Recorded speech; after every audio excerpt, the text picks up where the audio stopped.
Okay, here's a quick question. What if I told you that 80% of your employees are living paycheck to paycheck? Would that surprise you? Probably not. You've seen that statistic everywhere. It's been on every HR conference slide, every wellness vendor pitch deck, every article about employee financial stress in the last 5 years. 80% paycheck to paycheck. Got it. But here's what nobody tells you. That statistic might be the most dangerous number in your entire HR strategy. Not because it's not wrong, but because of how you're using it. And more importantly, how the people selling you financial wellness programs are using it. It is absolutely, positively misleading you about what your employees actually need. Stick with me here for a few minutes. What I'm about to show you changes how you think about employee financial wellness entirely. Here's why this matters. Most organizations that invest in financial wellness programs, and we're talking about real money, real budget, real decisions, make those decisions based on broad national statistics like the 80% figure. They hear the data, they get concerned, they buy a program or an app or a portal, they roll it out, and then almost nothing changes. 2% of employees use it. The financial stress numbers don't move. The HR director gets frustrated. The CFO asks why the program isn't working, and everyone just shrugs.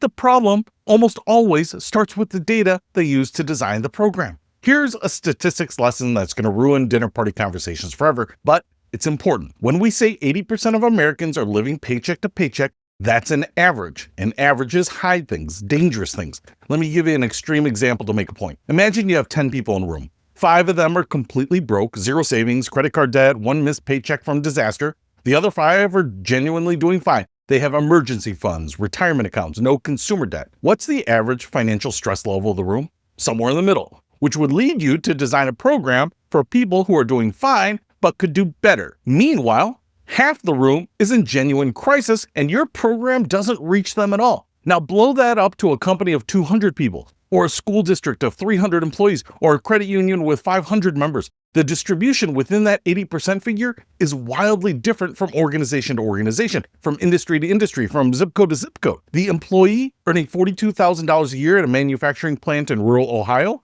has a completely different financial picture than the employee earning $68,000 a year at a tech-adjacent company in Austin. The program that helps one of them is not the program that helps the other. And here's the part that really is going to bother you. Most financial wellness programs are designed around a composite average American who does not actually work at your company. When you actually look at any workforce up close, and I've done this for more than 20 years, you don't see a monolithic group of financially stressed people. You see 3 distinct populations, and they need entirely different interventions. Population 1, the chronically fragile. These are the employees who are genuinely in crisis. They have multiple debts, no savings. They're the ones requesting paycheck advances. They're the ones calling out because a car repair wiped them out. They are not living paycheck to paycheck out of lifestyle choices. They're in a system that has no slack in it whatsoever. For these people, information doesn't help. A webinar doesn't help. They need a structured program with hands-on coaching, accountability, and a specific action plan. Population 2, the anxious middle. These are people who look fine on paper. They're making their payments. They're not in acute crisis, but they have no emergency fund. Their retirement savings are minimal, and they're one significant life event away from sliding into population 1. They know something isn't right, but they don't know what to do about it. For these people, the right program is about building systems and creating the buffer that prevents the slide. Population 3, the comfortable coasters. These are the employees who are doing reasonably well. They have savings, manageable debt, and their financial life is more or less under control. They don't need crisis intervention. They need optimization. Maybe they're leaving money on the table with their W-4 withholding. Maybe they haven't thought through their mortgage payoff strategy. Maybe they've never been walked through the HELOC as a financial tool. For them, the program is about getting more out of what they already have. Now, here's the critical point. If you design one program around your organization's average, you significantly underserve population 1, the people who need the most help.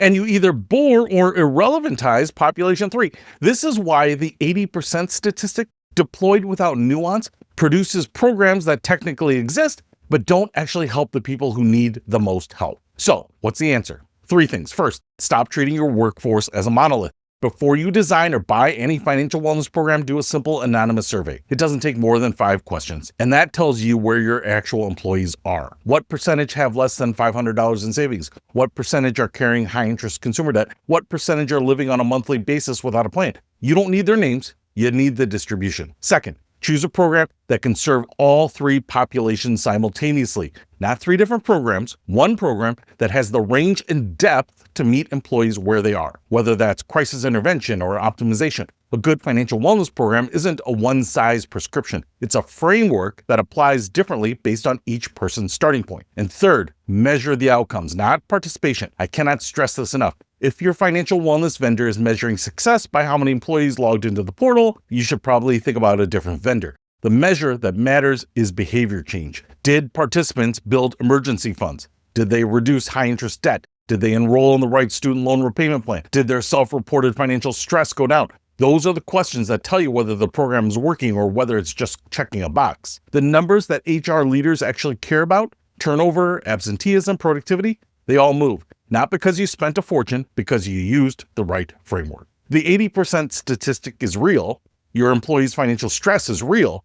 But designing a program around a national average is the organizational equivalent of prescribing the same medication to every patient because you know the average disease in America. The right program starts by understanding who your people actually are and then meeting them where they are. If you want to see how this actually works for your specific organization, your people, your industry, your budget, reach out to us. We'll show you the framework, walk you through the program, and help you figure out exactly what your workforce actually needs. You can find us at expedition.money or email us directly at info@expedition.money. I'm Peter Weitzman, founder of Expedition Money, and I'll see you next time.